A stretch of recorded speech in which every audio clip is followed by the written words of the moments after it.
Hello, hello, e-boys, e-girls. We're fucking back. I'm excited to be back. I'm excited to be done traveling. How goes it? You I'm like my back. new I'm hands? You back. like my jazz hands?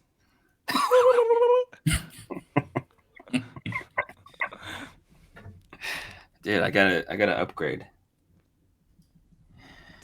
Oh, that's Jeff knew I was nice, gonna dude. be happy Oh with yeah, Dude, that's that. good. make a four. Make a four. Oh, Oh, nice. perfect. Oh, perfect. Four, Other hand. four. There you go. Love it. No FUD. I gotta optimize the arms and hands a bit so they don't look like they don't look like I'm just flailing them around like fucking noodles. Yeah, dude. What is Wacky it? What is wild that called? inflatable tube Physics? man.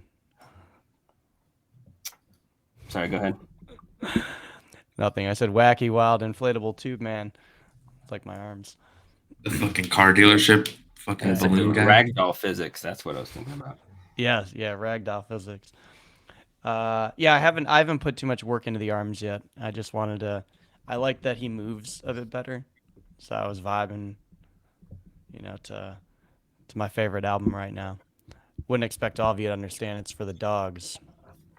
The doggies. What's your favorite track? I think Santa, 7969 Santa. Santa.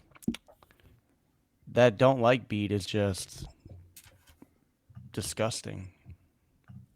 I gotta put it on. I only got through Virginia Beach and then I had to go to the beach. I wish my mic would show through this because right now it's like I look like Will Ferrell. Like, what should I do with my hands right now? I don't know what to do with my hands. I'm really holding my mic, and then the other hand is just like freaking out. Yeah, that Santa song is probably my favorite. Definitely like hottest beat, and I don't know. I just feel like if you sample Chief Keef, like bound to be a top three on the album. Has to be. Has to be. All right, DK, we've been doing a lot of traveling. How have your trips been? I was telling Barty a little bit about Smartcon. We were in Barcelona for Smartcon, and then ETH Milan was right after that. We did not do the Asia tour, although we had a colleague of ours that took in 2049. I was telling Marty that I enjoyed Smartcon quite a bit, even though um, Busy. we were busy and we were getting a taste of probably the most structured any of us have had in close to a decade. Um, Speak for yourself. oh yeah, you left a little more recently. Um, I brought the structure with me. 2 yeah, years. it's Took it's two been a years. little, it's been a little while. It's been like 5 or 6 probably, I think, for me. Um, yeah, I told Yeah, him we let's had a talk couple about on sites, and then SmartCon was nice because I feel like when you go to like an L1, L2 based conference, there is a lot of speculators that come to check everything out because you speculate kind of the most. I don't know on the substrate, you could say, and Chainlink it being like although supported on multi chains, I feel like it's a bit more niche to go to like an app specific um, conference. So like we didn't see as many tourists, you could say, at the conference. It was a lot of builders, a lot of institutional people, people from other countries, governments. nation Uh, states. yeah, it was a lot more signal to noise than like your traditional conference. It was Not a good. I bunch of mean, fucking there's ecosystem LARPs. players. There was the ecosystem players like the L2s, the rollups. There was a lot of DeFi projects at SmartCon. I mean, if you're a DeFi project, you typically use an Oracle in some sort of fashion. But yeah, it was good. I didn't get a chance to sit on a lot of the panels other than the ones that we were speaking on. However, I think we got a lot of good meetings. We had a good event. We made a lot of good face to face, people that you just talk to virtually online. Only then meeting them face to face was nice. help build that relationship. And there's a lot of cool stuff happening kind of behind the scenes that are like in the works right now. And now that we're back, now we got to start to execute on those. Milan was even better, I think, from a perspective of even less noise. It's like there wasn't a lot of people at that conference. It's a relatively small local conference. So you got a lot of people that obviously live in Italy or specifically Milan, but then it was just builders there. So that was good. A lot of good, a lot of good conversations. We love the guys at Smiley. We love the guys at Risk. So we just kind of went out there to spend some time with them, talk about some stuff that we want to do over the next 3-6 months. Arbitrum STIP was during that period. We can do a whole thing on that in a bit. But super bullish on the sector, the DeFi sector.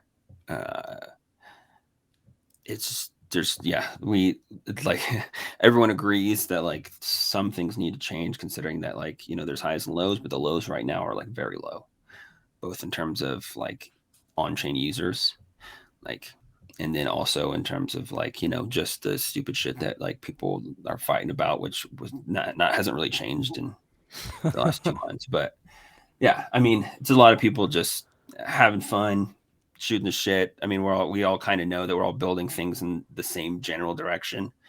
So, yeah, I don't think there's any hard feelings, but it's just something to sidetrack you, really. Are you talking about drama, the fighting? I mean, no. I mean, we've had there's been a yeah. It just I don't know. There's no drama. Everything's good blood. There's no bad blood for sure. It's just we're just engagement farming, I guess. I don't know. I'm an engagement farmer. People are just DK been in the hot seat for the last 24 hours. People are just a little silly. It's an OFAC world. You're just living in it, pimps. Like KYC world. At some point, there's going to be some endpoint where you have to offboard or move some money around. And if you want to play in the fucking sandbox, then you're not just going to be able to have free reign of everything, especially if you're interacting with specific contracts that are, malicious or malintended, or however you want to put that. You're not just like, I think this you don't week have freedom to do everything. The geopolitical tensions of this week, even, I think will like have some lasting effects there after the fact, right? Like, yeah, this has been a decent, there's been a lot going on this week for sure. Yeah. In crypto, out of crypto, implications of crypto. But what do we want to talk about? The STIP? Let's talk about that. Tell me about the STIP. Tell me like I'm 5. Yep. All right. So I'll give you just the tip. The tip of the STIP. Ooh. Yeah. So there's to give some people more background, there's 2 different, I would say, maybe entities in the Arbitrum decentralized ecosystem. There's the Arbitrum Foundation, right, which is like the steward. And then there's the Arbitrum DAO, right, which is token holders vote on different things. There's tokens allocated to both those groups. Arbitrum Foundation has members that are on it. DAO has essentially delegates, and there's different pools of resources in these 2 different groups. So for this purpose, I'm not going to talk about Arbitrum Foundation, which was then set up by Off-Chain Labs, which is the main developer group that's building on Arbitrum, like at the protocol layer. So we're only going to talk about Arbitrum DAO today. And so if you're looking for some like bigger ticket incentive programs, it's going to come from the DAO. And so one of the things, and these are my own opinions, I don't know exactly what the impetus or the catalyst behind it is that you're starting to see in the Binance world some capital flighting from the Binance sphere, right? Binance is still a majority of the perp volume. I think that some of the reasons for this STIP program was to strike while the iron is hot, try to bring some perp volume onto Arbitrum. Hopefully that some of that becomes sticky, right? So throw a bunch of money at it, see who comes over, see who sticks and starts using decentralized platforms instead of centralized platforms. I do think we could do this in the option space too, but options obviously in terms of volume is a decimal, right, percentage. So it's much smaller. So I get it that there's been a lot of emphasis on the perp platforms.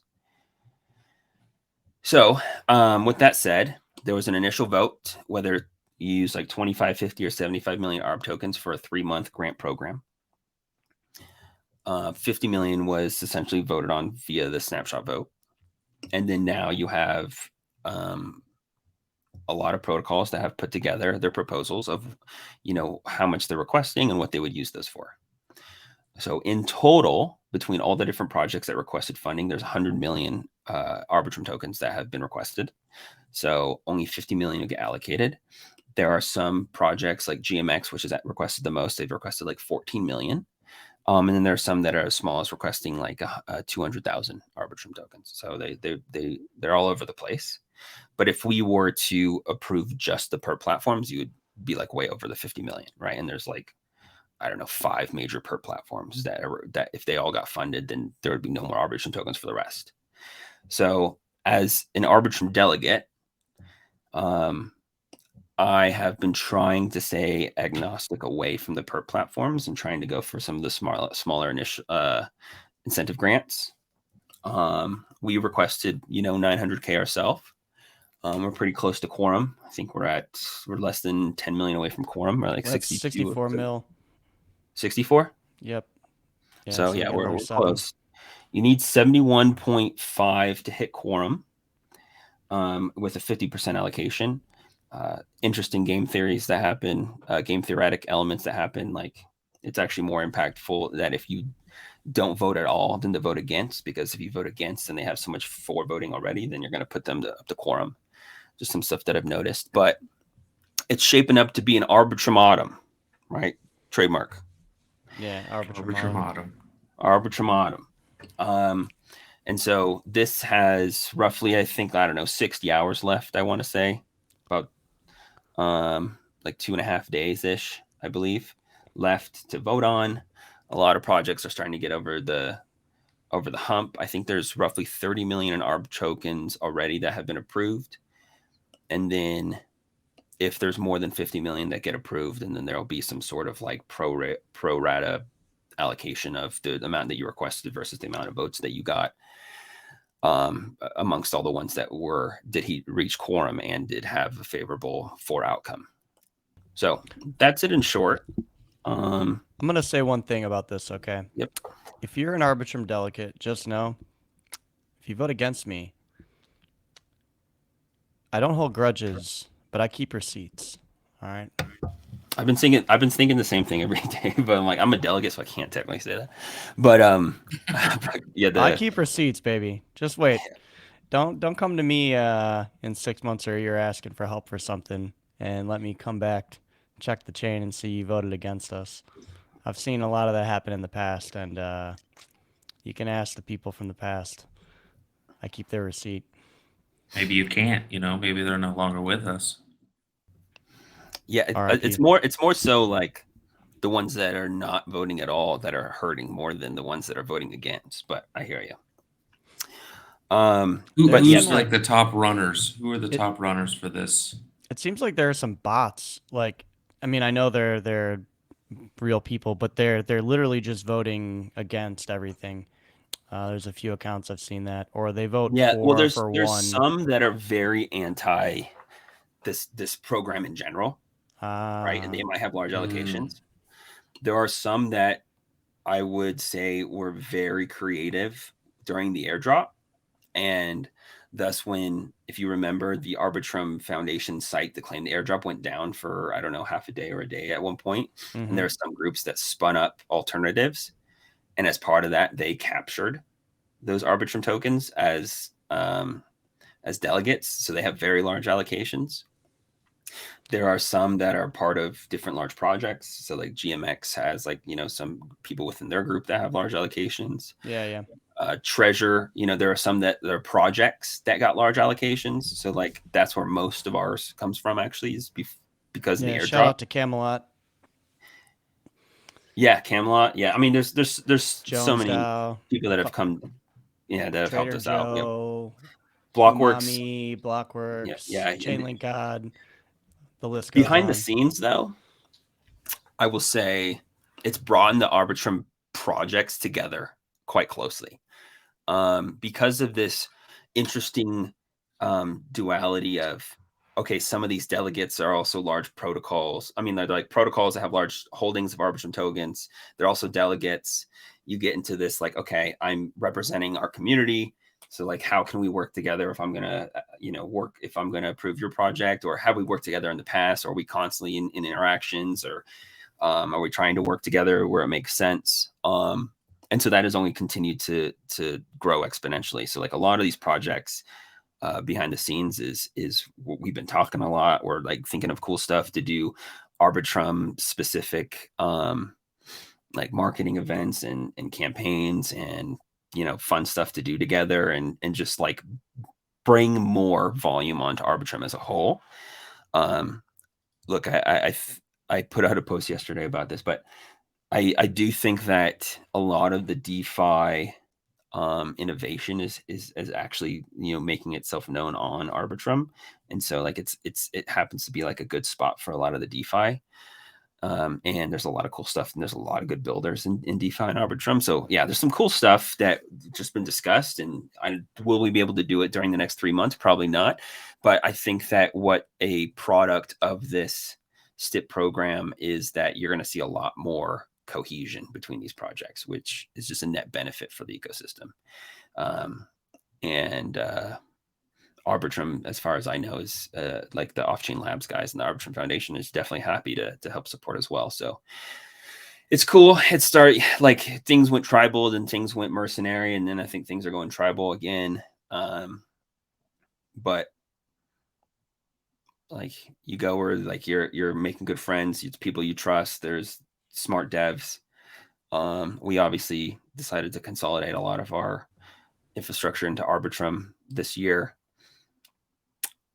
And I think that, like the groups that are staying on Arbitrum, that are building on Arbitrum, and they're using the constraints the building around those constraints, and are thinking of novel and creative ways to solve problems, and are not, deciding to go off on their own in their own land and just kind of cut corners, is everyone's kind of banding together around that.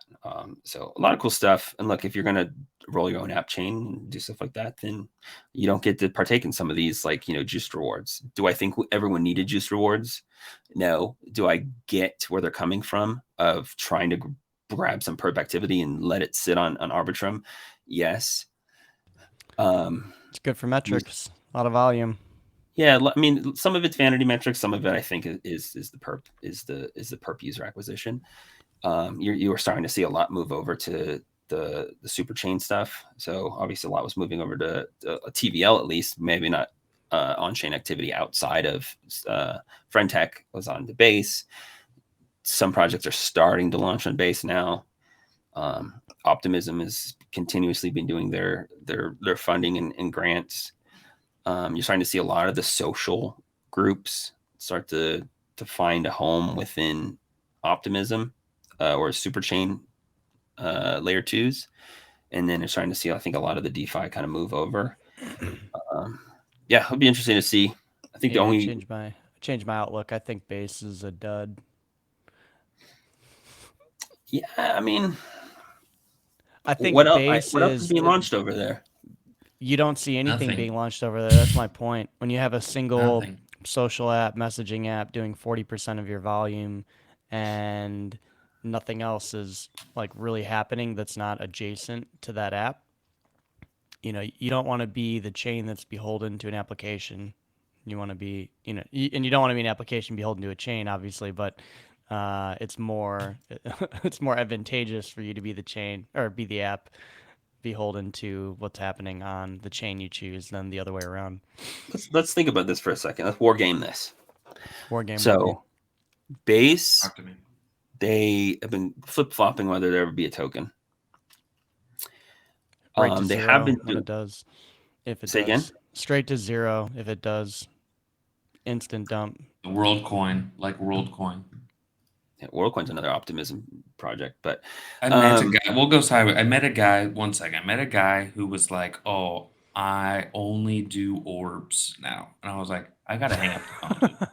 I gotta hang up the phone. I'm sorry. You are the enemy." You know. Okay.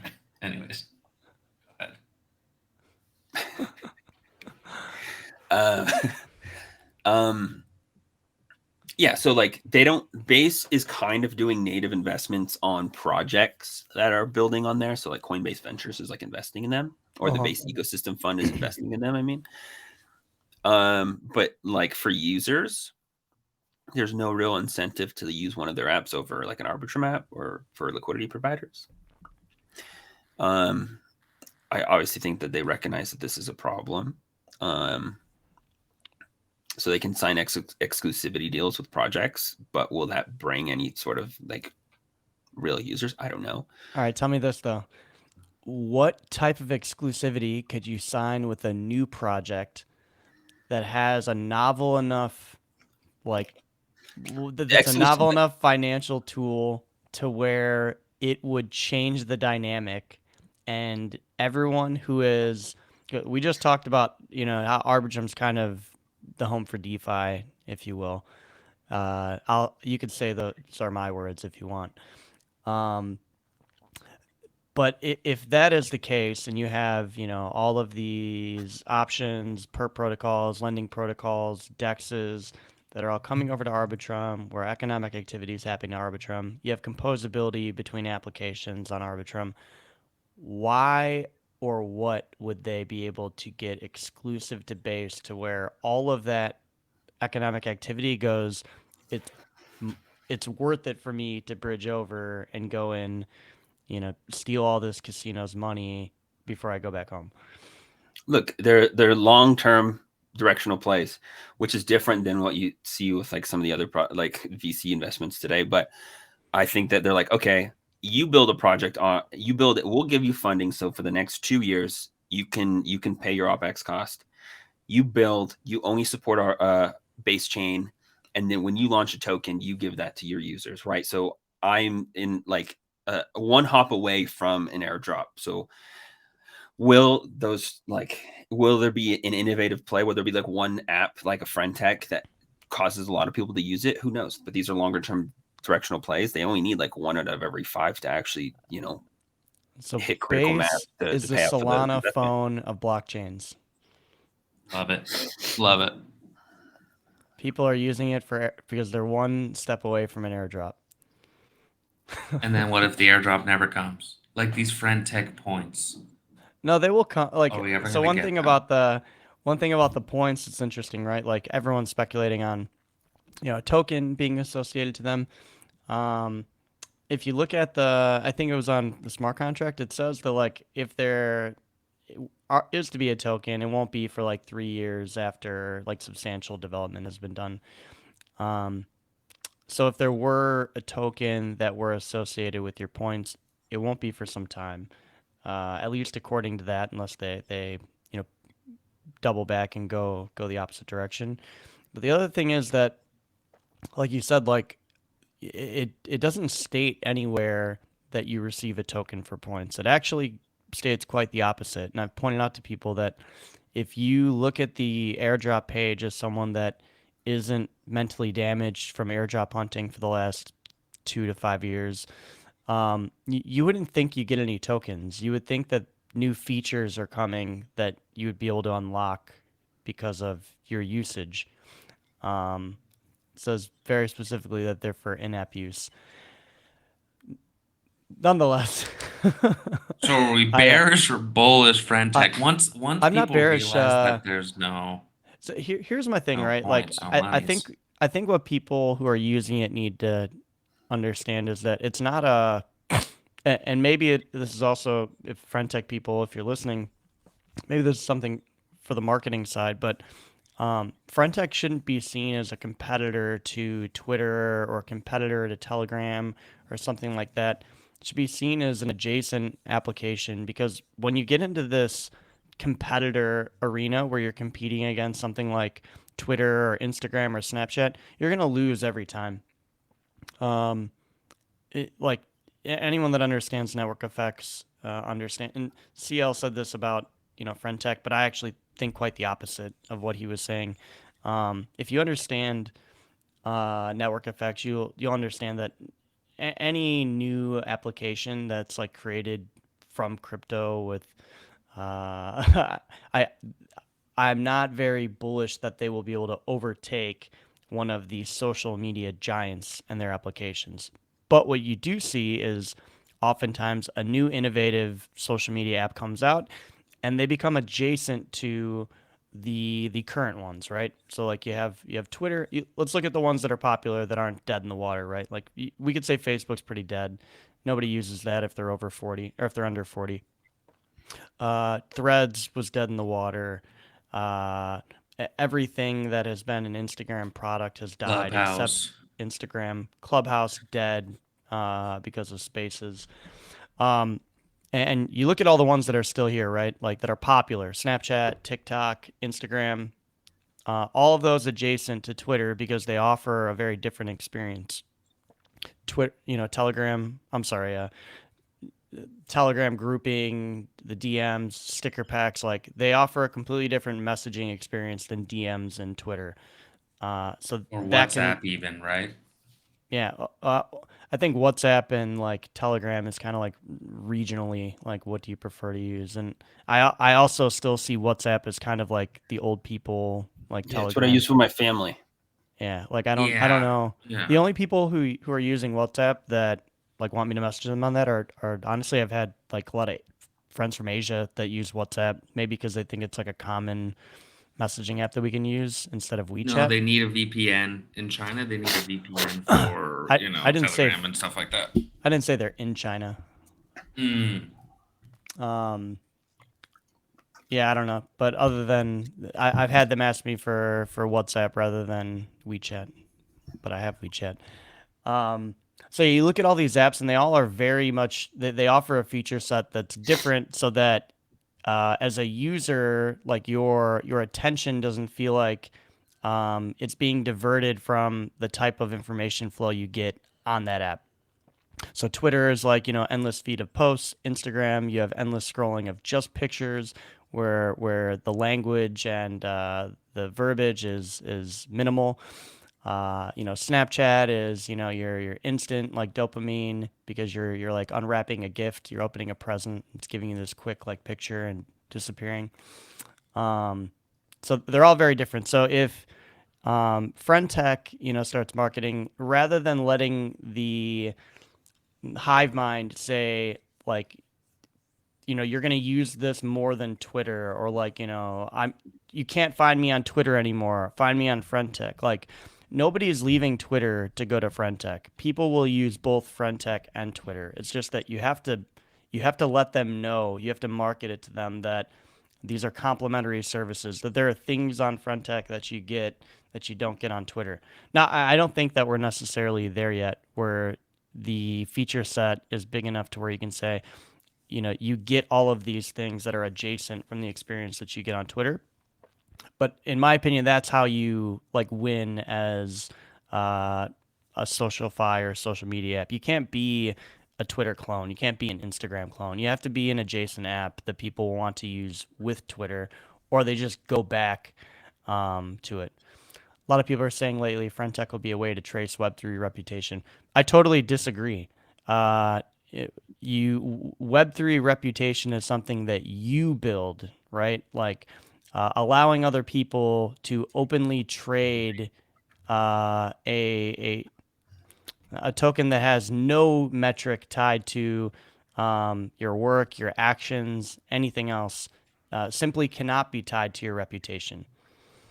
It's not a good metric for rating people when most people's reputation points, quote unquote, are botted at launch, and then the market is manipulated up to a certain extent by bots and airdrop farmers and things like that. So I disagree, Dragon. I don't think it works as a way to trace Web3 reputation. I think they would love it to Maybe in terms be, of yeah, but that, yeah, maybe in terms of that, he meant like just connecting people's wallets. I'm not really sure web through reputation. I don't think that's applicable, but Yeah, it there's so will many be a way other. to trace people emails and wallets, and maybe there's a docs there. that's how the If you didn't use blockchain a fresh works. wallet, yeah, Like, exactly. you It's know, an like that's OFAC not, world. You're just yeah, living in yeah. it. Like what you're describing is like that's just how the blockchain works. Anyone that has an ENS or anyone that has a known address, the same type of reputation scoring, you can do right from there. So I don't think that the app brings a novel way for Web3 reputation to exist. Um, I, I do think it's it's a novel way to tie social interaction just into your blockchain actions. But to be able to like tie a social score to it, um, I don't think would be accurate because of the fact that the price is completely determined by whatever the third parties would like to trade that at, and it has no correlation to like you as an individual. That being said, maybe that's something they work on, like making it so that the niche is like a reputation system. Maybe that's an angle they go. I'm not too sure. Uh, I'm simply a purple cat on the internet who supports Racer and his FriendTech journey.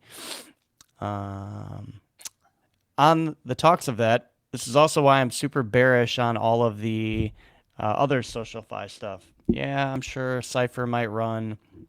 I hope you guys had fun in the arena. Dude, I was get, Cypher's the only one I used. I I was never getting used a any of lot the other of, ones.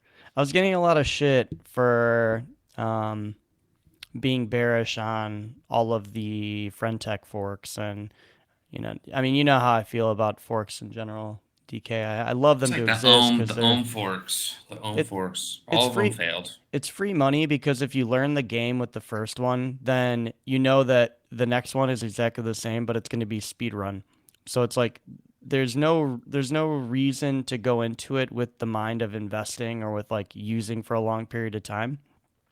With any fork of something that it's just like a sloppy, let's spin it up real quick and try to extract value. You just have to go into it with the mindset that you're going to extract all the value first. And go in, get out, and go back to the native app you were using. Um, yeah, I'm super bearish on them all because like number one, I'm not very bullish on this form of quote unquote social fi in its current state. So for there to be just spawns of them that people are putting up on every alt chain, it doesn't instill confidence that those are going to do well or that like it's something that's worth my time. And a lot of my investments now are time weighted, like have a time value to them. Is it worth me not doing other things I could be doing to go like make money on that? Yeah, And the majority of the 100% time agree. in the current market, the answer is no. It's not worth my time to go and do this. Like, could I make an extra $2,000-3,000 like over the next 2 days? Yeah, sure, maybe I could. But like, what are all the other things I could be doing that will make me significantly more months from now if I'm working on them today? And cross posting across 7 different copy Twitter clones because they couldn't copy the 100 lines of FriendTech code um, is not on my it's not on my agenda. So yeah, I was getting a lot of shit from my closer friends because they were like, it doesn't cost anything to sign up. Like, yeah, but it costs your time, which is different value depending on how you value your own time. The cost of an exploit and the wallet you funded with, because the risk of potential exploit is always non-zero, and it only increases with the more forks that are spun off of other forks. Um, the other thing is like, I think the one thing that a lot of people are missing is that FriendTech was launched on Base. It wasn't launched on Ethereum mainnet. There is literally zero incentive for me to use the FriendTech of Optimism, the FriendTech of Avalanche, the FriendTech of Arbitrum. Even though I love Arbitrum and it's my home base, That's why I there's used it. zero there's zero incentive for me to use it because the usually the you know, like the incentive is that, well, it's cheaper, like yours is on mainnet, but it's already on base. You can't give me a cheaper experience. You can only give me a shittier experience because you didn't take the same amount of time to build the app that FriendTech did.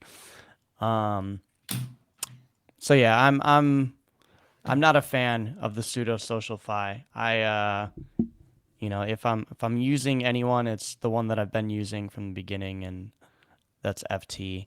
And even that, I don't use that much. It's not because I don't like it. It's because it's hard for me to break my habits of where I go to socialize with people, and adding in another social media app that there's not like fluid conversation flow just isn't something that's easy for me. And now for others, they have much larger rooms. They have a lot of people that want to talk to them. Their room is probably really easy to stay immersed in conversation. For me, I've got like 20 people in my room. I love my holders, but it's not somewhere where I want to go and just like be bouncing around from room to room. I have work to do during the day. It's not Yeah, I still have other stuff to do. Even yeah, I couldn't log into FriendTech for like 20 days. I finally figured it out last night, and I only had like 4 messages, and I was like, "Yeah, good thing I didn't spend fucking 20 days on this thing." if you did spend 20 That's where I'm days, at. you probably would have a lot more than 20 messages, to be fair. Yep. And you've probably been. You'd have a lot of Probably points. would have lost money giving away more hats, and Have you seen just the sim swapping? Like, Yeah, so there's been obviously, some sim swapping stuff going on. RIP to Froggy. yeah, I'm not yeah. sure. I don't. Did you look into it a bit more? I honestly, like, because of when it happened, like I didn't dive too much into the details. I just saw there's like quite a few people, and it's like what, like over 300 ETH now. But it started with Froggy. oh yeah, he Oddly was the enough. first. Yeah, it was the same. It's linked to the same people that hacked Vitalik, I guess, like a year ago, earlier in the year. It's definitely an inside job, but because they go into the stores, like they're physically present in the stores. Yep. So what happened, Marty, was while we were overseas, Froggy woke up to a bunch of messages, you know, the typical SIM swap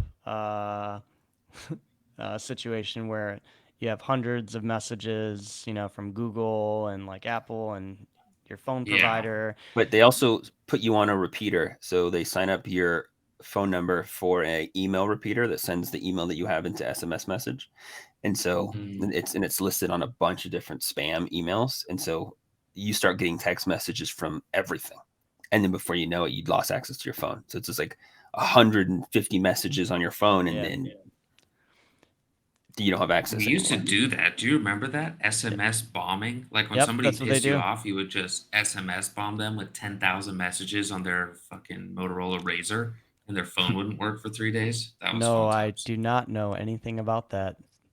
Yeah.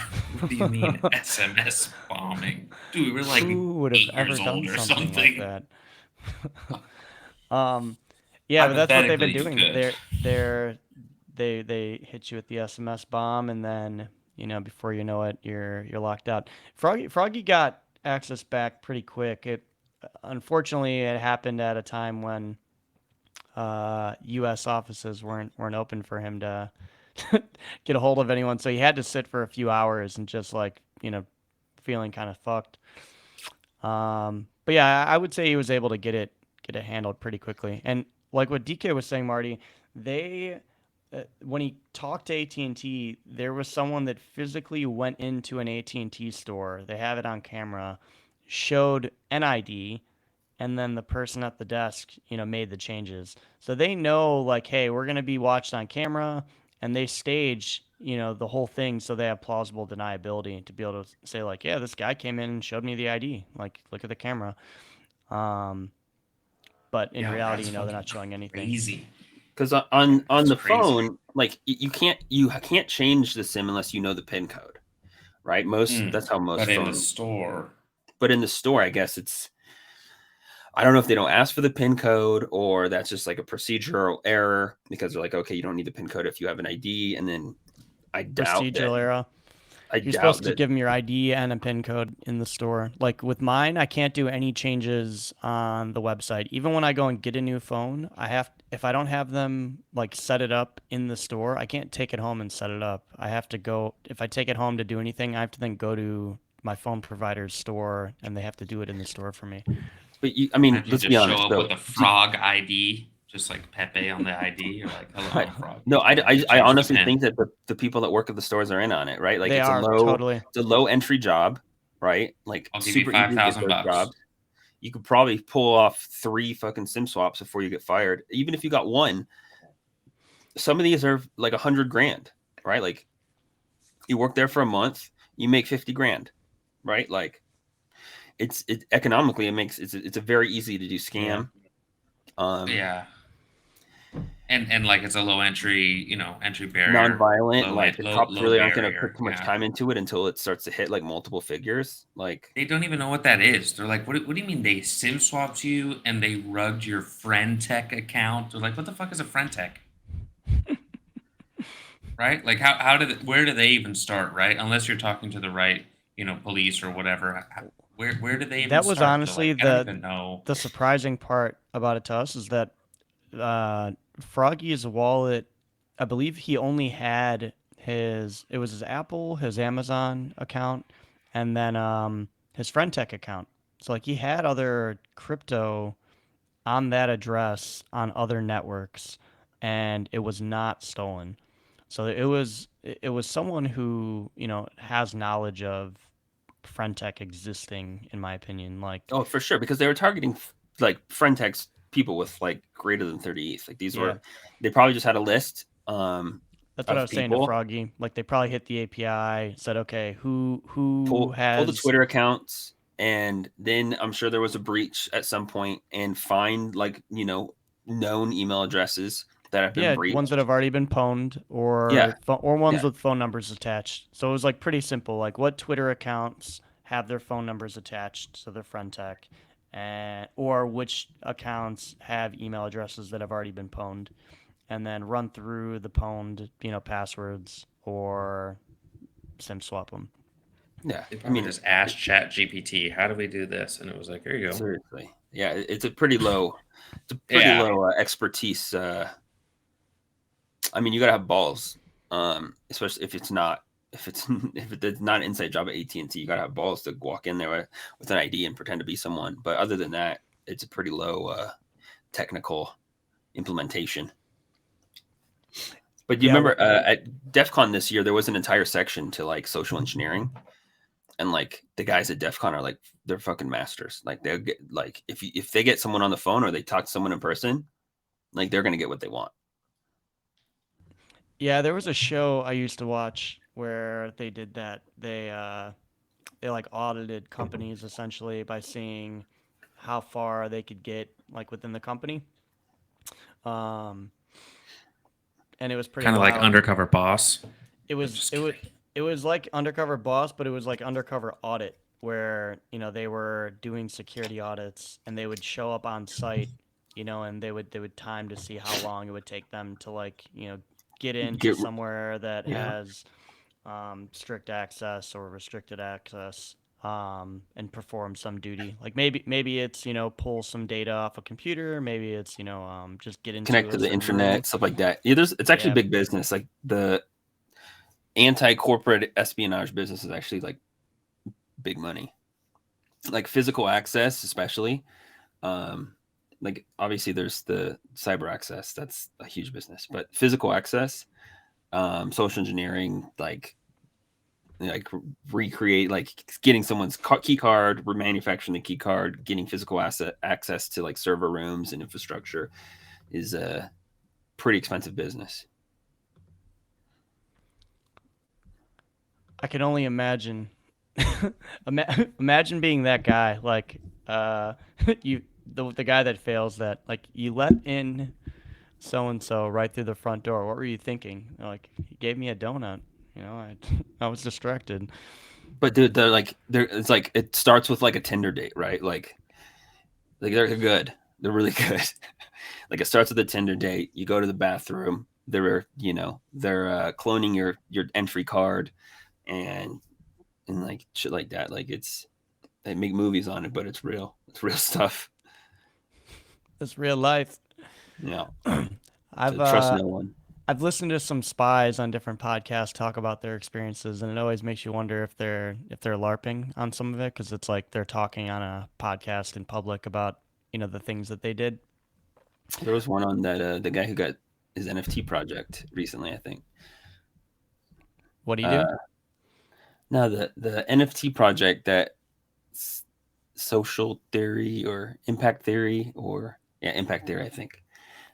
He had like a ex CIA guy that doesn't look like he's ex CIA. He looks like a LARP. But I hear what you're saying. I think I know who you're talking about. That guy did kind of like a podcast run and was on a few different podcasts, I think, Yeah, it's talking probably a about book release. Yeah, different CIA he's stuff got he was doing. frizzy fro. Yeah. Yep, I know that's a guy. I was like, this guy is like, I don't know. If I saw him, I'd be like, you look like a fucking Fed. He, like he's got those eyes, like there's a certain look to a Fed's face that just no one else has. It's their See, eyes. I had it completely opposite. I was like, this guy doesn't look like he was a Fed, so I think Oh, he's LARPing. no, He had the Langley eyes. he had the Langley eyes, yeah. See, Marty knows. I know the type. I know the type. Dude, that's how I knew when I went to my kid's soccer game. I like sat down and I look at this guy next to me. I'm like, this guy looks like a Fed. And then I hear him talking to his wife, a few minutes later, and he's talking about, how the prosecutor sent him this and he's got to meet with this guy at the courthouse. And I'm like, oh, he's a fucking Fed. um, he just had the look to him. I could smell it. I don't know. Maybe it's my maybe it's my disdain for agents. All right, we got 10 minutes left. What do you guys got going on today? What's new? What's new? Talk to me. Dude, we're hustling trying to get votes. That's what's new. If you're an Arbitrum delegate and you're listening to this, you're watching, you have a friend who's a delegate, we don't need much to get over the line, okay? And it would mean a lot to Cozy if you helped us do that. We're at 64 million. We need 71.5 million Arbitrum votes. Sobi, go find us some votes. Oh, we're at 70 now. We're at 70? Oh, boy. Yeah, dude. Yeah, let's How do many it. do you Actually, no, need? we're over the 80? line. We're over the line. We're over the line? We're at 74 in quorum, so we hit it. Oh, so like total, you need to have 74. Total, yeah. And we're at 70 and 4 million against. So Let's we hit go. Nice. Thanks. Nice. I think it was maybe Frizen from Tally. I'm not sure. But we're good. Griff, Chainlink God, Blockworks, Camelot, Frizen, Sobi, Lido, Galaxy, Ultra from Jonesdow. All Me? with the top votes. Yeah, I was leaving you out. Little self. I asked around. I asked around what the moral repercussions, or was it bad? And they're like, hell no. You're representing your delegates. You should vote for yourself. You're goddamn right. You think that all of your delegates would be happy, the Premium community, if you didn't vote for yourself with all of the Have to Arbitrum vote for they yourself. gave to you? Hey, Consider voting. I would have been the that's what first votes are fucking for. vote. Zero shame. I would have tweeted about Well, it. see, like the optimism one says you can't do that. Like it's part of the code of conduct, but I don't think it's code of conduct for Arbitrum. Now is this? Let's talk about your comment about you feel like Arbitrum is more right and optimism is more left. Are you looking at that more? Do you think like the type of the human archetype that generally like is gravitated towards those chains, or are you talking more on like their governance and the way that they view like incentive structures and things like, or incentive initiatives and things like that? All right. I'll take a step back because someone replied to my post with a really good point and said that optimism is top down and Arbitrum is bottom up. And I think that is how the communities have shaped. So optimism being I agree with that. like That's why we even- kind of chose I tell people all the time that's kind of why we went Arbitrum first, because they were open to us at the ground level. Like, come in, start building. What help do you need? We're here for you guys. Well, it's also like Optimism. I mean, this is my own feeling, but Arbitrum as an ecosystem was a lot more welcoming than Optimism as an ecosystem. Yeah, I don't disagree. That's kind of what I was getting to. Like, even to get in, it was like, yeah, everyone come build your apps here. But wait, you need a whitelist. You need to go through like an acceptance, process, and then we'll get you set up. So it was like a Yeah, definitely. guarded entry where you had to be allowed to come build at first. Well, yeah, I mean, but this plays into that one comment that was made, is that Optimism is top down, Arbitrum is bottom up. So is a lot of how Optimism has grown and flourished in the direction that they're taking, is it based on, like, the top people at Optimism? And I think that may be true. So when I say that, like, oh, it wasn't as welcoming, was that like institutionalized, right? Was that like part of, like, these are the types of projects that we really want? And so you see a lot of the, like, regen projects, right? Those are all in Optimism, right? And so you see a lot of the climate change stuff. You see a lot of that type of left-leaning bias is just, like, it's really welcomed in Optimism. And that's why I'm like, okay, well, that's a left-leaning,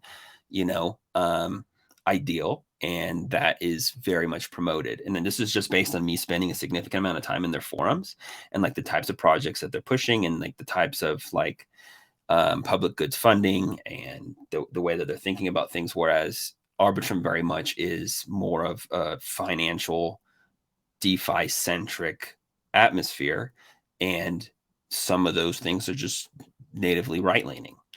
And so that's why I kind of came up with the idea, just like, there's completely different takes on the two forums. And that's where I came up with that idea of, like, okay, this is how I feel when I'm over here. This is how I feel when I'm over here. This also just there seems to be more people building cool shit on Arbitrum. Where like Optimism, I really don't even know one person building on Optimism.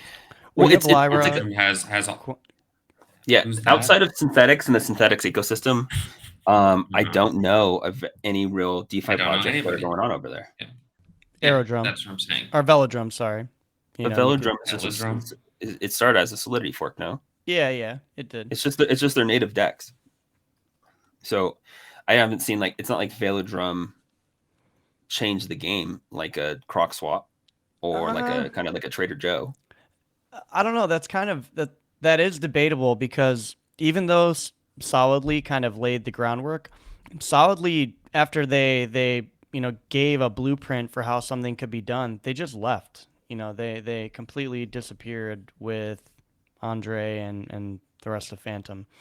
So you could say that Velodrome kind of took this blueprint and allowed it to flourish into like what Solidly should have been. I don't think that the bribing mechanics that are very popular among some of the pro-tail and funds that we talk to, and some of the even speculative traders that are more on the yield farming side of things, I don't think any of them would be on Optimism or doing the type of business that they do without Velodrome. So, like, although you can't say that they, you know, were the ones that came up with it, they're definitely the ones that took this model and kind of allowed it to flourish and get the attention that it deserved. Like, I love a lot of what they do, especially like I think a lot of people could take some from Solidly with like how they were calculating like spot price for assets and use that to get around some of the issues that we've seen with even like Uniswap v3, right?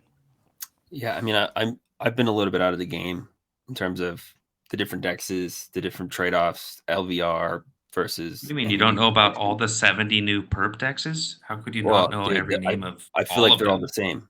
They I could are the spin up a perp same. deck tomorrow, dude. Let's do it. Let's call it perp dex. No, I mean, that's one thing we haven't done, because, like, again, perps are illegal in a lot of the parts of the world. They just called it something different. And then when someone says, hey, this is actually like a CFD, but instead of having the broker being a custodian that is taking is hedging the risk, it's another user, right? Like it's a CFD but worse. From a regulator perspective, I mean, it's a very capital efficient product, but from regulator perspective, they're just gonna be like, you just took away the risk mitigators and you put in another retail user. So I mean, which is even worse. Yeah. So like that's the reason when you have retail away trading from to that. retail CFDs. That's like Gary Gensler's fucking nightmare. Like he just wakes up in the middle of the night and that's what he thinks of. Yeah. So like there's other 1Delta products that we can explore first before there's some clarity over there. But I really liked dated futures. I'm surprised that I still like them. I'm surprised that dated futures haven't really picked up in this light of, I want to get a directional bet and I want to just put on a dated futures. I'm not going to pay funding, but people still just, I don't know, fucking 100x leverage up down makes them horny or something. I don't know. Very much so. Yeah, I don't know. I'm all, I personally am one that loves the short time frame, high leverage, up down markets. I'm a big fan of like the binary option apps that are out there. Shout out to and there's a lot of people who Thales. like sports gambling, right? Like, Love it. I love it. There's a lot of high dopamine release products that exist in the market. I Yeah, get they're not not at for everyone. Gainsy's level. They have to- I only do UFC and basketball, and sports betting is legal here, so whatever. But yeah, I'm not Gainsy level fucking betting on MLB or some shit. Have you taken into betting on flight delays yet? I should. There No, is a market on somebody- Polygon for delayed flights, and I gotta tell you that is one that I've been. If I'm gonna be a gambling man, that is one that I feel like I'm partial to because I think I'm pretty good at predicting flights. I've got a slew of data on planes, the pilots, their average delay time. I know what airports are busy, what airports aren't.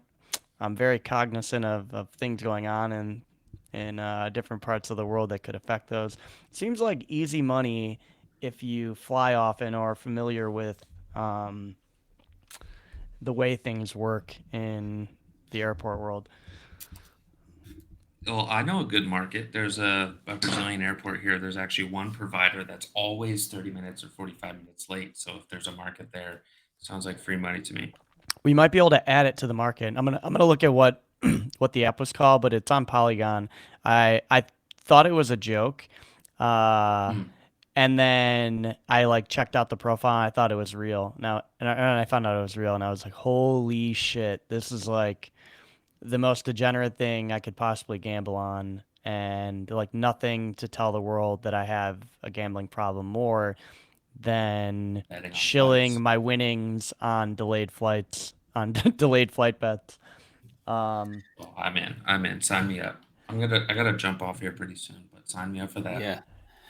I mean, circling back to the Optimism versus Arbitrum, Optimism just has more structure. Arbitrum is the Wild West. Do I think that we could do better with like less chaos and more like lawlessness, being in the Wild West? Yeah, and I think that Arbitrum will get there eventually. Optimism has quite a bit of runway on organization on top of Arbitrum, so we'll get there. But hopefully they don't get there, but that there's some which is more coordination, right? Yeah, more coordination that forms. But I hope we don't go that structured. There's always a perfect balance. Like, we talked about it at our onsite even a bit. There's you want to find the balance of not being too structured and corporate, but also not being too free to where you have too many chefs in the kitchen. But yeah, so I don't know. I've always kind of been partial to Arbitrum. It's always felt like it's my people. Agreed. Love it's that. like when there's other projects reaching out to you, like they're never on Optimism. when they're like, we should work together, or this is really cool. Like, it's never a project that's like, oh no, it's on, you guys are on Optimism or on Arbitrum. Never. But maybe that's just the sector we will live in. It might also be like our product offering though, DK, because given the products that are already on Optimism, a lot of them are cohesive with other synthetic projects, and then the other ones that are DeFi centric are not something that would, you know, have an immediate integration with like an options platform. Whereas on Arbitrum, there's like, you know, variable lending, fixed rate lending protocols, perp protocols, money markets, omni-chain money market, like you name it, there's fucking 5 of everything. A lot of stuff, exciting times. We're at time. DK, you gonna be back tomorrow? No. No? All right. Marty, you joining me? I'm gonna find someone. Let me check my Actually, calendar. I think I can make it. I have an appointment. I think I can make it. All right. Well, then we'll wrap it up today. We'll be back tomorrow, 11 EST. Thank you, everyone, for joining us. I think I can make it, and then we have a call after. Boom. I won't say with who, but yes, we can. Yeah, we do. Thinking Falls back. DK back, feeling good. Oh, one thing with Spaces, it's in and out for me. If you see anything, I was on deep in the Reddit, deep in random people's, Twitter threads. It's in and out. It only works on some accounts or some days. It works for my computer to join, but not to talk on some days. Sometimes the phone works. It seems to be this new little bug that people globally, like I was talking to people in South Carolina and shit, we're having the same issue. And this guy has like update your 30 app? Followers. I did do that. I updated, deleted, cleared cache, used a different phone, used my wife's phone, used a different account, works on the different account, and then the next day my account works, and then the next day it doesn't work, and the next day, like even just joining, it just says, oops, nothing there. It's weird. Some days it works, some days it doesn't. I saw that on we could do this instead. We can do this and just stream to the premium account. We're getting off topic. We're getting off topic. Yeah. Yo, but maybe we can talk about it. Yeah, if we can go live here if there's another issue again, because that was just spent 2 hours last Wednesday trying to figure that shit out and it didn't work. And then it worked like 2 hours after. Anyways, side topic, but yep, we can. Love you guys. Later, pimps. Later. Later. Peace.